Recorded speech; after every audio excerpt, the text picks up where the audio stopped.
સનાતન ધર્મની જય હો, જય હો, જય હો. હા બોલો. જય ગુરુ મહારાજ, જય જય ગુરુ ગુરુદેવ. મહારાજ, જય ગુરુદેવ. સૌથી પહેલા તો તમને બે હાથ જોડીને વંદન કરું છું ચંદુભાઈ, કેમ? કે તમારા થકી જે કાંઈ મને જ્ઞાન મળ્યું હમ હવે એ શબ્દોમાં તો હું કાંઈ પ્રગટ કરી શકું એવું છે નહીં આ બધી વસ્તુ. હમ હમ હવે પૂછવામાં મારો એક પ્રશ્ન હતો, જો તમે અત્યારે કહો તો અત્યારે પૂછવું, બોલો, અને બોલો. જો 5 વાગે કહો તો 5 વાગે. બોલો. હવે આમાં મેં એક વિડીયો સાંભળ્યો તો તમારો છે પ્રભુ મુક્તિ કરીને છે. હવે એની અંદર એવું સમજાવવામાં આવ્યું છે હમ કે કોઈ પણ ગુરુના ચરણોમાં જાય હમ પછી જ્ઞાનની પ્રાપ્તિ થાય છે, અને એ જ્ઞાન એવું બતાવવામાં આવ્યું છે હમ કે જે જ્ઞાન જે છે ને તત્વરૂપી છે. કેવું છે? હા. હમ હવે એ તત્વરૂપી જ્ઞાન છે ને હવે એમાં હજુ કઈ સમજાણું નથી. હવે પેલા તો હું ગુરુ તો ગોતું છું, હમ પણ હજી જેવું ગુરુ મારે જોઈએ છે હમ એવો મળતો નથી. પણ તમારી કૃપાથી 5-15 દી વેલો મળી જશે. મળી જાય મળી તો એ જશે. આશા રાખું છું. હા હા હવે પીપળાના ઝાડની આ વિડીયોની અંદર વાત કરવામાં આવી હતી, તમો ગુણ, ર ને એ ઓલા 3 ગુણ ને પછી પ્રકૃતિ વિશે. હમ પીપળાનું ઝાડ બધું કરી નાખી હા પછી પાંદડા ને ડાયરું ને બધું ધીરે ધીરે એક પછી એક હકલતું જવાનું, મન ને આત્મા. હા. આત્મા પછી આવી પરમાત્માની વાત. હમ તો હમ ચંદુભાઈ મને આ એક વસ્તુ સમજાવશો તમે? મુક્તિનો માર્ગ એવો વિડીયો હતો, ભગવાન શ્રી કૃષ્ણ કઈ કહેતા હતા અર્જુનને. હમ તો આના વિશે જે થોડુંક માર્ગદર્શન આપો એવી અપેક્ષા રાખું. એટલે તત્વનું કીધું ને તમે, હા, એ જ સમજવાનું છે. તત્વજ્ઞાન. હા હાલો. હા હા એટલે જે જો આમાં શું છે, વસ્તુ એક જ છે હા, બરોબર. એનું નામ નથી, અનામી વસ્તુ છે બરોબર. બરોબર. એટલે એને હા, જે નામ દેવું હોય ને એ હા, નામ દઈ શકાય. આને તત્વ કીધું બરોબર. કોઈ બરોબર. આત્મા કીધું, કોઈ પરમાત્મા કીધું, કોઈ ઈશ્વર કીધું. હમ, સમજાણું? બરોબર. વસ્તુ એક જ તે. આ અનામી વિડીયોમાં અનામી છે ને એટલે ગમે એને નામ દઈ શકાય. સમજાણું? તો બરોબર. તમારું નામ કિશોરભાઈ ને, હા, બરોબર છે. તો કિશોરભાઈ નામ પાડ્યું છે એટલે હવે તમને કાનજીભાઈ શ્યામજીભાઈ નો કહેવાય. કહેવાય? ના, નો કહી શકાય. અને કે તો સામું ન જોવો તમે, બરોબર છે. કારણ કે તમારું નામ પાડી દીધું હા, બરોબર. અને ઓલાનું નામ જ નથી. હમ, જો પહેલેથી એનું નામ પાડી દીધું હોત તો એને હા, બીજું કઈ કહેવાત નહીં. હા, હા, બરોબર.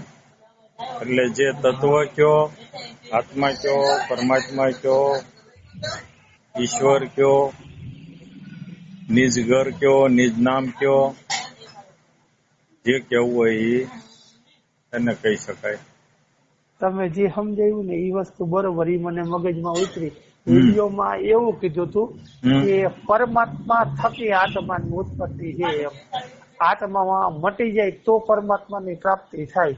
અને બીજું એક તમને ઈ વસ્તુ પૂછવી અમારે હમ કે હું મારે આમ ખાલી પલોઠી વાળીને 2 હાથ આમ ગોઠણ ઉપર રાખી રાખી અને ખાલી શ્વાસનું ધ્યાન કરી, બરોબર. હમ તો આનાથી જે આપણી શ્વાસની ગતિ છે હમ એ ધીરે ધીરે મટી જાય ને આપણે શૂન્યમાં વ્યા જાય. હમ શરીરને કોઈ પણ જાતની કઈ નુકસાની થાય હા, એ હું એમાં કરી શું શકું છે? કે ન કરી? હું એમાં કરી શકું કે ન કરે મારે? ન કરાય.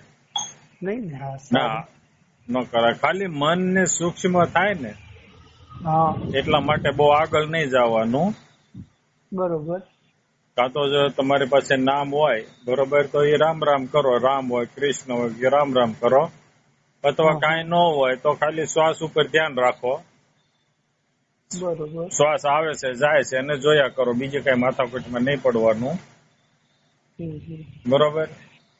હા, શૂન્યમાં શૂન્યની તો વાત થઈ. કાલનો વિડીયો ન જોયો તમે? કાલ કે પમદીનો? હા, કાલનો જોયો ને પરમદીનો ઓલો જોયો હતો ભૂગતવાનો, 2 વિડિયા 2 વાર જોયા. હા એને મેં 2 વાર જોયો કાલે. હમ. ટૂંકમાં હજી શું મારી શરૂઆત છે ને ચંદુભાઈ, જાજો સમય આની અંદર મારે નથી થયો, 2 મહિના જેવું થયું છે. કાંઈ વાંધો નહીં. તમારા થકી ઘણો બધું મને આમ ફરક ને બધું મહેસૂસ થાય છે. સૌથી પહેલા તો ફાંકી પણ મેં બંધ કરી દીધી. હમણાં અમે ગયા જો શૂન્યમાં જાવ એટલે શરીર બેસીને બેભાન થઈ જવું એવી વાત હું નથી માનતો. બરોબર. શૂન્યમાં જાવું એટલે બેસીને પલાઠી વાળીને બેસીને આમ તેમ કરીને પછી બેભાન થઈ જાય. બરોબર. તો એવું હું નથી માનતો. શૂન્યમાં એટલે તમે આ જગત દેખાશે ને, આ જગત છે, તમે બધો વ્યવહાર કરો છો, ખાઓ છો, પીવો છો, રિક્ષા હાંકો છો, બધો વ્યવહાર કરો છો, છતાં પણ એને એમ માનવાનું કે હું કાંઈ નથી અને જગત પણ કાંઈ નથી. હું નથી, જગત નથી. એટલે આ શૂન્યમાં જીવવાનું છે, એટલે સુખ દુઃખ ન થાય. હું નથી ને જગત નથી તો પછી કઈ વાહે વૈધું જ નહીં ને. તો સુખ દુઃખ થાય જ નહીં ને. સુખ દુઃખ મૂળ સુખ દુઃખ થી પરતાવાની વાત છે. બરાબર. અને કદાચ તમે પલાઠી વાળીને બેસો અને બેભાન થઈ જાઓ, બરોબર, તો કેટલી ઘડી બેહો ત્યાં સુધી, કદાચ કલાક બેહો, 2 કલાક બેહો, પછી ઉભા થયા વગર તો છૂટક્યો નથી. હે વ્યવહાર લઈને બેઠા છીએ, શરીર લઈને બેઠા છીએ, તો એ ઉભું થયા વગર તો છૂટક્યો તો નથી. ના, નથી છૂટકો. જગત ની માલિક પાછી ત્યાં લગે તો ઉભું થવું જ પડશે. હા. અને બધા શૂન્યમાં વયું જાય, આખું જગત બેસીને એમ શૂન્યમાં વયું જાય. બરોબર. તો કુદરત નો જે ખેલ છે એ બધો ખતમ થઈ જાય, નાશ થઈ જાય ને. થઈ જાય. આખું જગત બેસી જાય ને શૂન્યમાં વયું જાય અને બહાર જ ન આવે તો થાય હું? હાલો કયો. તો કઈ રહે જ નહીં. ઓલું જગત નો નાશ થઈ જાય ને, કઈ ન રહે. પરમાત્મા નો ખેલ બધો ખતમ થઈ જાય. એટલે ખરેખર શૂન્યમાં તમે રહ્યો છો રાજકોટમાં 24 કલાક, બરોબર, છતાં પણ તમારે એમ માનવાનું કે ભાઈ રાજકોટ જેવું કઈ છે જ નહીં અને કિશોરભાઈ જેવું કઈ છે નહીં જગતમાં. બસ આમ આ રીતે જીવવાનું છે શૂન્યમાં. તો સુખ દુઃખ કઈ થશે નહીં તમને. બરાબર. હા. કયો બીજું? બાકી તો હમણાં પૂર્ણિમા ને જિંદગીમાં પહેલી વાર હું ગયો તો બાંદ્રા. બાંદ્રા અહીંથી 50 કિલોમીટર જેવું થાય અમારે. મારા એક મામા હે ને જેને તમારા વિડીયો જોવાની મને પ્રેરણા આપી હતી. મને કે એક વખત તું જાય ત્યાં, ઈ કોઈ દી ગયા નતા, એટલે પહેલી વાર 2 માણા આવીને 2 માણા અમે બાંદ્રા ગયા તા.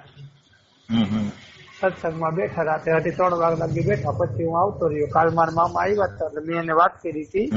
મેં કીધું આપણે છે ને એકવાર ભાવનગર જવું છે. મેં કીધું આપણે ચંદુભાઈ ને રૂબરૂ 1 કલાક મળી અને આવતા રહેવું. ચંદુભાઈ જે સમય આપશે ને એ સમય આપણે એમને મળશું. પણ હવે ચંદુભાઈ ખોટો સમય હું તમે મને ફોનમાં વાત કરજો, હું તમને ફોનમાં કહી દઈશ બધું. તો એકવાર તો રૂબરૂ મળીશ જ તમને. તમારું વેલકમ, ના નથી પાડતો. બાકી તમે શું છે, તમારો 2 વખત ફોન આવ્યો તો ત્યારે 1 વખત હું આરામમાં હતો અને 1 વખત મારે પેશન્ટ હતા ને પછી પાછું મારે ભૂલાઈ ગયું સામો ફોન કરવાનું. ભલે ને કઈ વાંધો નહીં ચંદુભાઈ, એનું દુઃખ ન હોય. મારે જે વસ્તુ જોઈએ છે એ તો તમે મને આપો જ છો. અને તમારા થકી જ આજે જે કઈ હું છું ને આધ્યાત્મિકમાં તો આજે ઓલો મહાજ્ઞાની નો એક મેં વિડીયો જોયો ને ચંદુભાઈ અત્યારે, તો એમાં પીપળાના ઝાડને આખું હે ને ઉલટાવી નાખ્યું. જે મૂળ નીચે હોય ને એ મૂળ ને ઉપર બતાવ્યા, સમજ્યા? એટલે મેં કીધું આમાં મારે એકવાર પૂછી લઉં ને તો ખબર પડશે, કારણ કે આમાં વિડીયોમાં તો બહુ ન ખબર પડી એમ. કારણ કે જે દેહરૂપી ગુરુ હોય એ જ બતાવી શકે ને. બાકી તો આમાં તો હું કે ને વિડીયોમાં તો કોને પૂછું કે મારી ભ્રાતી હોય એ તો ન ભાંગી શકે. એટલા માટે ફોન કર્યો. કાંઈ વાંધો નહીં. સારું હાલો, મારા કઈ તકલીફ થઈ તો માફ ના, કરજો. જય ગુરુ મહારાજ, હા, જય ગુરુદેવ. જય ગુરુદેવ. જય સિયારામ. મારો અનુભવ ચેનલ ઉપર વિડીયો હોય અથવા કોઈ પણ કોલ રેકોર્ડિંગ હોય તો મારી સાથે જે કોલ રેકોર્ડિંગમાં જે કોઈ પણની સાથે વાત થતી હોય તો એનો ક્યારેય પણ સરનામું કે મોબાઈલ નંબર ન માગવો. જય સિયારામ. આગળના વિડીયો જોવા માટે આ રીતે ચેનલ સબસ્ક્રાઈબ કરો.